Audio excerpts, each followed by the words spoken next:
Sehingga saat Bob Marley menggunakan sepatu itu, jarum kecil itu menusuk bagian kaki Bob Marley.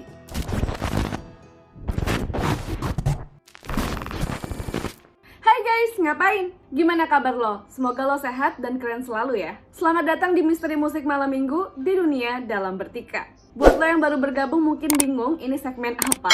Ini adalah segmen dimana gue meluapkan sekaligus mencari tahu segala kekepoan gue terkait dengan misteri yang ada di dunia musik. Ngomong-ngomong masalah musik, lo pernah denger nggak kalau musik Bob Marley dianggap lebih dahsyat dibandingkan dengan peluru dan juga bom? Nah, kalau misalnya ngomongin Bob Marley, gue jadi inget kayaknya di beberapa episode gue yang lalu gue sempet deh ngebahas tentang kematian Bob Marley, tapi kayaknya nggak sedalam itu.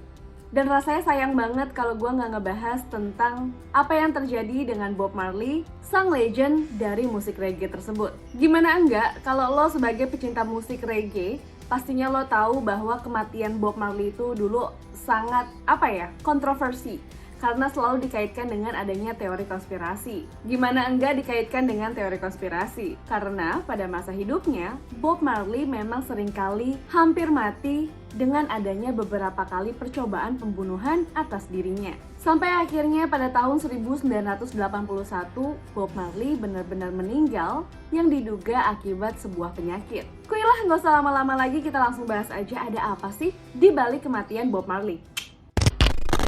Jadi ada cerita dari seorang turis Amerika yang sedang berkunjung ke Jamaika. Dan saat sampai di Bandara Montego, dia ngaku kalau pernah diceritakan oleh salah satu tour guide lokal bahwa seharusnya Bandara Montego ini diberi nama Bandara Internasional Bob Marley. Turis itu bernama Bill Oxley. Bill Oxley adalah seorang mantan perwira dari CIA yang kemudian ia mengatakan bahwa Bob Marley adalah seorang musisi yang cukup sukses dalam menciptakan revolusi di setiap lagu-lagunya. Sehingga dia mengatakan bahwa musik Bob Marley bisa dikatakan lebih dahsyat dari peluru dan juga bom. Jadi ada satu kesempatan di mana suatu hari Bill Oxley ini diundang untuk diwawancarai oleh eTurbonews.com. Di situ ia mengaku bahwa semasa kerjanya di CIA, ia sempat mendapat mandat untuk membunuh Bob Marley. Oke, jadi mungkin di sini ada beberapa dedek-dedek yang belum paham siapa itu Bob Marley dan kenapa dia bisa menjadi legend di dunia musik reggae. Di sini sebelum gue menceritakan mungkin ada apa di balik kematian Bob Marley, gue bisa sedikit ngasih lo sedikit biografi tentang Bob Marley. Jadi Bob Marley ini bernama asli Robert Nesta Marley. Dia lahir tanggal 6 Februari 1945. Jadi memang dia sudah memiliki darah seni yang turun dari ibu kandungnya. Ibu kandungnya bernama Cedella Booker. Ia merupakan seorang penulis lagu, sedangkan ayahnya bernama Norval Sinclair, merupakan minoritas seorang kulit putih di Jamaika yang bekerja sebagai pengawas kebun dan meninggal di saat Marley berusia 10 tahun. Seiring berjalannya waktu, akhirnya Bob Marley bertemu dengan sahabatnya yang bernama Bunny, dan kemudian sang ibu bertemu dengan ayahnya Bunny, kemudian mereka menikah. Kemudian mereka hidup bersama, dan di akhir tahun 1950-an, Bob Marley berserta dengan keluarganya pindah ke salah satu daerah termiskin di Kingston bernama Trench Town. Dari lingkungan yang miskin dan keras itu, akhirnya Bob Marley menemukan inspirasi untuk menciptakan beberapa lagu dari daerahnya. Memang sebenarnya daerah Trench Town ini banyak ya memunculkan musisi-musisi dengan karakter lirik yang sangat kritis dan juga membangun para masyarakatnya. Bahkan sampai ada istilah bahwa musisi-musisi yang berasal dari Trench Town disebut sebagai Motown of Jamaica. Jadi kalau untuk perjalanan musiknya lo bisa cari dimanapun karena Bob Marley ini adalah seorang legend. Tapi secara singkat bahwa perjalanan musik dari Bob Marley ini akibat bimbingan dari para musisi yang keren-keren banget juga.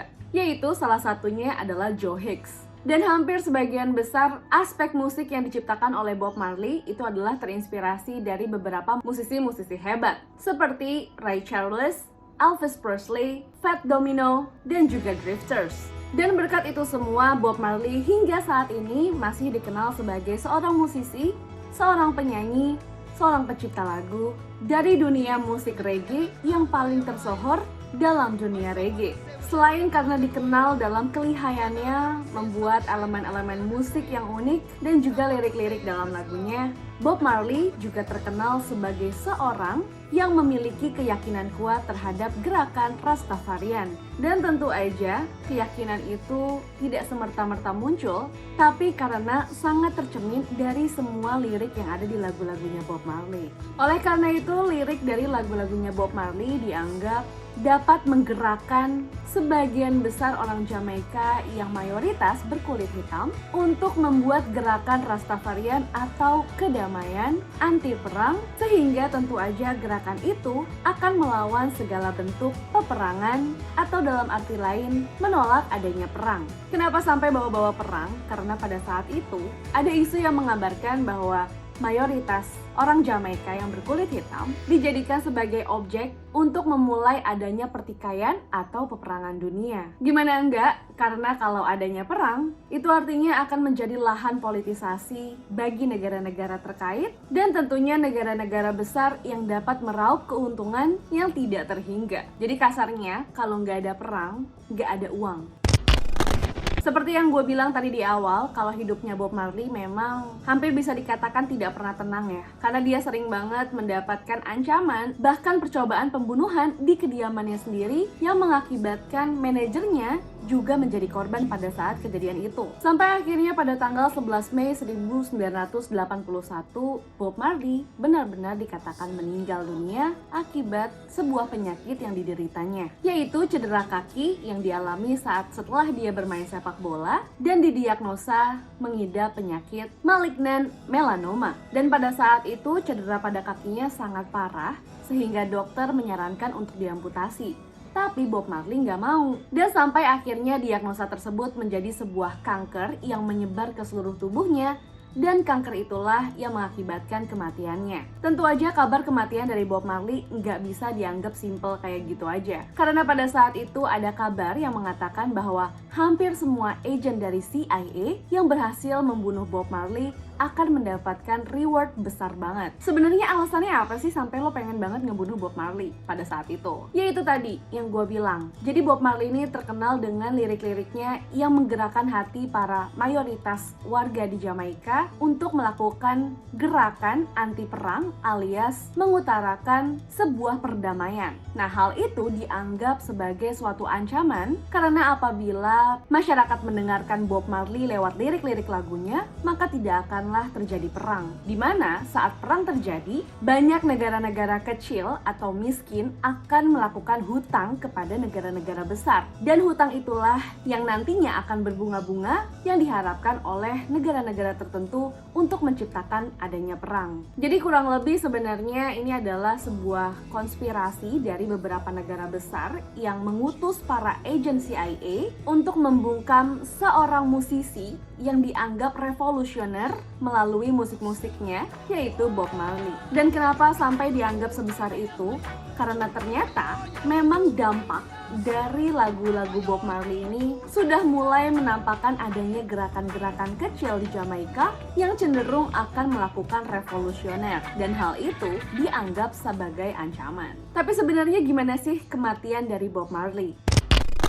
Setelah terjadi beberapa kali percobaan pembunuhan terhadap Bob Marley, khususnya yang paling terkenal adalah di tahun 1976, di mana satu malam kediaman Bob Marley itu tiba-tiba ditembakin sama orang bertopeng. Sampai-sampai insiden itu membuat Bob Marley pindah ke Inggris untuk sementara waktu. Dan kemudian di satu tahun berikutnya, yaitu tahun 1977, Bob Marley dikatakan cedera saat dia bermain bola. Dan ternyata cedera itu semakin buruk dari waktu ke waktu. Seperti yang gue bilang tadi saat dokter menyarankan untuk diamputasi, sebagai seorang Rastafari, Bob Marley menganggap bahwa amputasi adalah suatu dosa yang besar, sehingga dia menolak untuk melakukan amputasi. Dan kemudian dia mendapatkan pilihan lain dari dokternya, yaitu mencangkok kulitnya yang sudah terkelupas dan rusak. Tapi ternyata pengobatan itu tidak menghentikan penyakitnya, melainkan membuatnya semakin menyebar di bagian dalamnya. karena mungkin terkena infeksi dari pencakokan kulit. Dan hal itu terjadi sampai musim panas di tahun 1980. Dan pada kejadian itu pun Marley masih tetap melakukan tur dan juga melakukan olahraga. Dia sering banget melakukan olahraga sembari menunggu waktu jadwal tur berikutnya. Sampai satu hari saat dia jogging atau lari-lari kecil di sebuah taman bernama Central Park di Pittsburgh, Amerika Serikat, Bob Marley pingsan. Dan itulah hari dimana Bob Marley memutuskan untuk memberhentikan segala turnya sampai akhir tahun, tepatnya pada bulan September 1980. Setelah akhirnya memutuskan untuk memberhentikan segala tur yang sudah terjadwalnya, akhirnya dia berangkat ke Jerman untuk melakukan pengobatan. Nah, pengobatan yang dilakukan oleh Bob Marley saat dia pergi ke Jerman itu juga mengandung kontroversi. Kenapa? Karena perawatan ini adalah sebuah perawatan yang berbasis pada kebutuhan diet yang sangat ekstrim, yaitu diet ala Joseph Essels. Namun dikabarkan 8 bulan kemudian ternyata penyakitnya Bob Marley nggak kunjung sembuh. Dan akhirnya Bob Marley memutuskan untuk balik ke kampung halamannya, yaitu di Jamaika. Dan ternyata dalam perjalanan ke Jamaika, kondisi dari Bob Marley ini semakin parah di pesawat. Dan akhirnya pilot melakukan pendaratan darurat, yaitu di kota Miami. Dibawalah ke rumah sakit di Miami, dan di tempat itulah Bob Marley menghembuskan nafas terakhirnya. Tentu aja seperti yang gue bilang tadi, kematian Bob Marley yang bisa dibilang itu runtutannya tuh jelas, tapi tetap aja pasti ada teori konspirasi yang muncul. Dimana dikabarkan bahwa kematian Bob Marley itu adalah rekayasa yang dibuat oleh para agen CIA. Dimana kabarnya pada saat bermain bola, itu Bob Marley sedang menggunakan sepatu, dan sepatu itu merupakan sebuah hadiah dari salah satu agen CIA yang bernama Carl Colby. Di mana agen CIA ini merupakan seorang anak dari mantan direktur CIA yang bernama William Colby. Dan konon katanya di dalam sepatu tersebut ada sebuah jarum atau sebuah kawat tembaga kecil yang sudah dilumuri oleh racun. Sehingga saat Bob Marley menggunakan sepatu itu, jarum kecil itu menusuk bagian kaki Bob Marley. Sehingga akibat dari racun tersebut menyebabkan Bob Marley mengidap malignan melanoma. Nah, ternyata konspirasinya nggak cuma sampai di situ. Karena hal ini sebenarnya memunculkan pertanyaan, kenapa kok bisa Bob Marley yang berkulit gelap ini mengidap penyakit malignan melanoma? Karena ternyata penyakit ini biasanya menyerang orang yang berasal dari ras kulit putih. Gue gak ngerti, mungkin ada elemen atau partikel dalam tubuh tiap manusia ya yang berbeda-beda, sehingga mungkin gen yang ini lebih mudah dimasuki penyakit yang ini, sedangkan gen yang ini tidak gitu. Kali ya, gue juga gak tahu. Kalau lo ada yang tahu, kasih tau gue, komen di bawah. Thank you.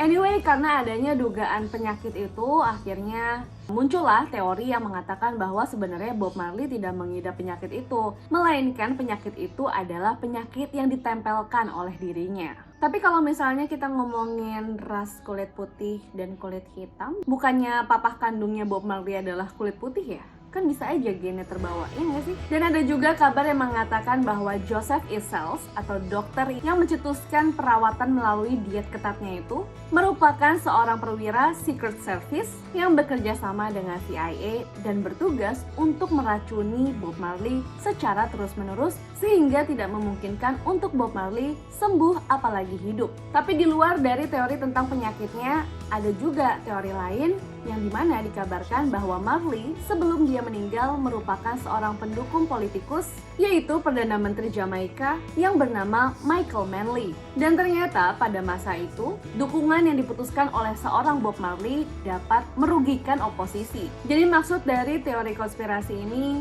adalah dimana belum tentu kematian Bob Marley itu direncanakan oleh agen CIA.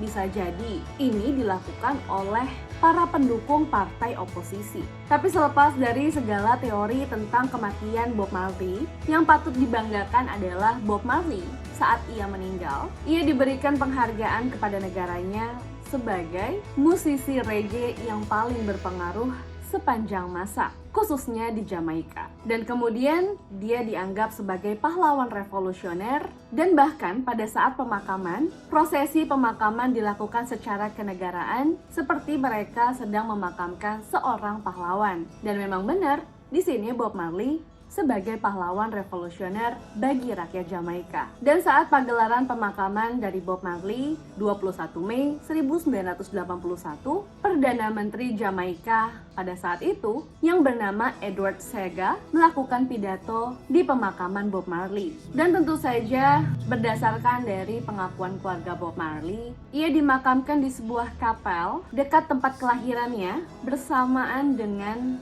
gitar Gibson Les Paul-nya di dalam peti matinya. Jadi mau ada konspirasi apapun, tetap aja Bob Marley adalah sang legend dan juga seorang pahlawan revolusioner.